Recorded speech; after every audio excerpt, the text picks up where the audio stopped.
दो बेटे मोहित और किशन थे। बड़े बेटे मोहित की शादी अमीर घर की श्वेता से हुई थी, वहीं किशन की शादी काजल नाम की गरीब काली लड़की से हुई थी। उसके गहरे रंग को देखकर जेठानी श्वेता आए दिन अक्सर उसे सुनाया करती थी और घर के अधिकतर काम भी काजल ही किया करती थी। ऐसे ही एक सुबह सोफे पर पैर फैलाकर टीवी देखते हुए श्वेता कहती है, अरे ओ काली कलूटन देवरानी, चाय मुझे खुद बनानी पड़ेगी या तुम्हारे चरण छूकर चाय बनाने का आदेश देना पड़ेगा? नहीं नहीं दीदी, बस मैं ला ही रही थी आपके लिए चाय। सारी खिदमत तू इसकी करेगी या सास को भी पूछेगी काली बहू? नहीं नहीं माँ जी, मैंने आप दोनों के लिए चाय बनाकर दिया है। पहली चाय खराब हो गई थी इसलिए दोबारा बनानी पड़ गई।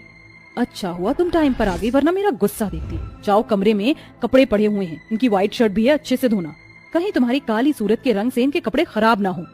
बस कीजिए जेठानी जी, आप हर बात पर मुझे कालेपन का ताना देती हैं। इतना तो मुझे माँ जी ने भी नहीं कहा जितना आप कहती हैं। आप गोरी हैं, मेकअप करती हैं, अच्छा है, पर मैंने आपको क्या बिगाड़ा है? क्या है ना काली देवरानी, तुमने मेरा बिगाड़ा तो कुछ नहीं है, पर रोज तुम्हारी मनहूस शक्ल देखकर मेरे अंदर ना सास पैदा हो जाती है। तो बस माँ जी की कमी ही पूरी कर रही हूँ तुम्हारे साथ। बहू मैं जिंदा हूँ अभी, तुझे सास बनना है तो दो चार मुन्ने भी पैदा कर ले, मेरे सामने मेरा औदा मत ले। ओफो माँ जी, मेरा वो मतलब भी नहीं था, भला मैं आपकी जगह कैसे ले सकती हूँ? अभी तो आप हो, सुना नहीं क्या काली देवरानी तुमने? जाकर घर के काम निपटाओ। ये सुनते ही काजल रोते हुए घर के काम करती है। श्वेता आए दिन उसे रुलाया करती थी। वक्त गुजरता है, बूढ़ी होने के कारण माया चल बसती है, जिसके बाद वो और भी ज्यादा अपनी देवरानी को टॉर्चर किया करती थी। फिर एक दिन श्वेता की माँ निरूपा कॉल पर सास के जाने के बाद घर हथियाने के लिए उसके दिमाग में अजीब अजीब बातें डालती है।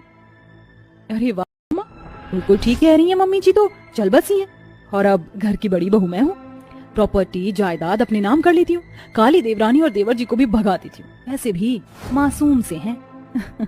मोहित को भी समझा दूंगी कि इसमें उनका ही फायदा है। शाम को उसका पति मोहित आता है। श्वेता अपने पति को जायदाद हथियाने के लिए कन्विंस करती है। तुम क्या कह रही हो? मैं अपने छोटे भाई की प्रॉपर्टी कैसे छीन सकता हूँ? और अब माँ भी नहीं है, मैं भी उसे अकेला कर दूंगा तो वो अनाथ हो जाएगा। तुम्हारा भाई कोई दूध पीता बच्चा नहीं है, उसे भी तो अपने पैरों पर खड़े होने दो, और तुम्हारा ही फायदा है। उसके जायदाद से तुम अपना नया बिजनेस शुरू कर सकते हो, खुद का, और पूरे घर पर राज भी हम दोनों करेंगे। हाँ, तुम बिल्कुल ठीक कहती हो, शायद तुम्हारी बात मान लेनी चाहिए मुझे।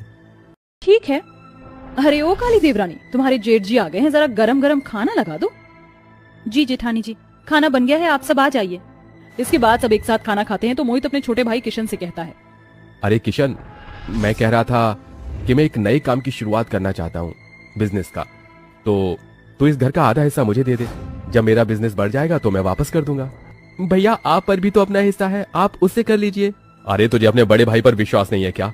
मेरे पास तो है, पर तू मेरे साथ रह सकता है, मैं तुझे कौन सा घर से बाहर कर रहा हूँ? अरे भैया नहीं, मेरे कहने का वो मतलब नहीं था। ठीक है, आपको अच्छे काम की शुरुआत के लिए चाहिए तो मैं मना कैसे कर सकता हूँ? मुझे मंजूर है। अरे वाह, ये तो अच्छी बात है। काजल, जरा खीर परोस दो सब। ठीक है दीदी। अगले दिन चंट जेठानी किशन से पेपर साइन करवा कर कहती है, चलो दोनों इस घर से अपना सामान लेकर निकलो। जेठानी जी, ये आप क्या कह रही हैं? मुझे कुछ समझ नहीं आ रहा, हम अपना सामान लेकर क्यों जाएं भला? हाँ भाभी। फॉर योर काइंड इन्फॉर्मेशन, अब इस प्रॉपर्टी के असली मालिक हम हैं। कानूनी तौर से ये घर हमारा है, तुम दोनों ने अपनी प्रॉपर्टी हमें सौंप दी है, इसलिए काली देवरानी, आप और देवर जी को यहाँ से जाना होगा। ये आपने गलत किया जेठानी जी, आप हमें ऐसे बाहर नहीं निकाल सकती हैं। अच्छा, अभी बताती हूँ। ये कहते ही श्वेता उनके सामान को बांधकर घर से बाहर फेंक देती है। फिर मोहित भी अपने भाई को धक्का मारकर घर से निकाल देता है। इसके बाद दोनों बेचारे घर से बेघर होकर भटकते हुए जंगल की तरफ आते हैं, जहाँ वो अपने रहने के लिए एक झोपड़ी बना लेते हैं। अजी जेठानी जी और भाई साहब ने हमारे साथ बहुत बुरा किया है, पर हम हार नहीं मानेंगे। तुम बिल्कुल ठीक कहती हो, झोपड़ी तो हमने बना ली अपनी, अब आराम कर लो, मैं जंगल से कुछ खाने के लिए लेकर आता हूँ।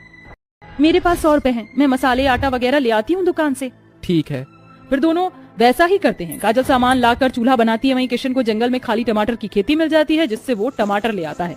अजी ये टमाटर हैं, बस कोई और सब्जी तो है नहीं, क्यों ना मैं टमाटर के ही पराठे बना दूं?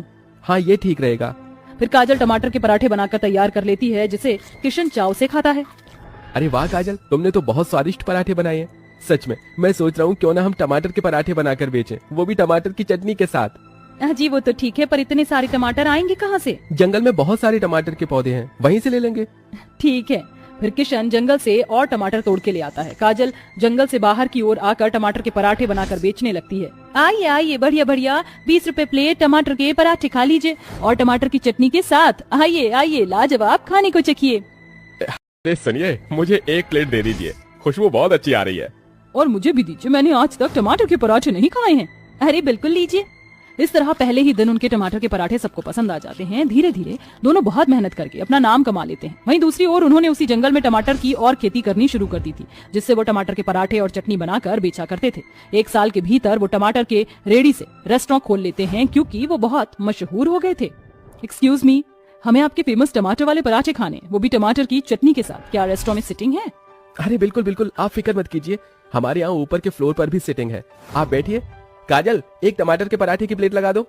उनका रेस्टोरेंट बहुत अच्छा चल रहा था। इस बीच उनका खुद का घर भी था। एक दिन मैंने तो सोचा ही नहीं था कि धीरे धीरे हम इतनी तरक्की कर लेंगे, लेकिन मैं कभी जेठानी जी और जेठ जी को माफ नहीं करूंगी। माँ जी के जाने के बाद उन्होंने जो हमारे साथ सुलूक किया है ना, जिंदगी भर याद रहेगा।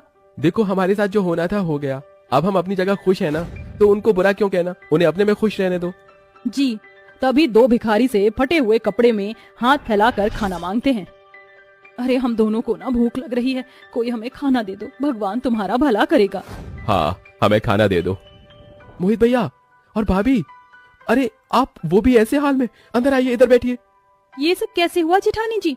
क्या बताऊं तुम दोनों को, शायद भगवान ने हमारे गुनाह की हमें सजा दी है। तुम्हारे घर से निकलने के बाद हमने अपनी प्रॉपर्टी को बढ़ाने के लिए इन्वेस्ट किया। किसी धोखेबाज प्रॉपर्टी डीलर ने हमसे हमारी प्रॉपर्टी छीनकर हमें सड़क पर ला दिया। पिछले 2 महीनों से हम दर दर भटक रहे हैं और भूख के कारण इधर आ गए। वो कहते हैं ना, जैसा करते हैं वैसा ही भुगतना पड़ता है। बस वही हो रहा है हमारे साथ। हमें माफ कर दो तुम दोनों। मैंने तुम्हें इतना बुरा भला कहा, मुझे माफ कर दो काजल। करने के बाद भी तुम दोनों ने आज अपना खुद का रेस्टोरेंट खोल लिया। अरे बस बस, आप दोनों बड़ी हैं, आपको अपने किए की सजा मिल चुकी है, इसलिए अब सब भूल जाइए। आप हमारे साथ हमारे घर में रहिए। किशन जी, मैं उनके लिए खाना लाती हूँ, आप पानी पिला दीजिए। तुम भी माफ कर देना मेरे छोटे भाई मुझे। अरे कोई नहीं भैया। इस तरह लालची जेठानी और जेठ को उनके किए की सजा मिल जाती है। फिर वो अपनी काली देवरानी और देवर के साथ उनके रेस्टोरेंट में काम करने लगते हैं और उन्हीं के घर में खुशी खुशी रहने लगते हैं।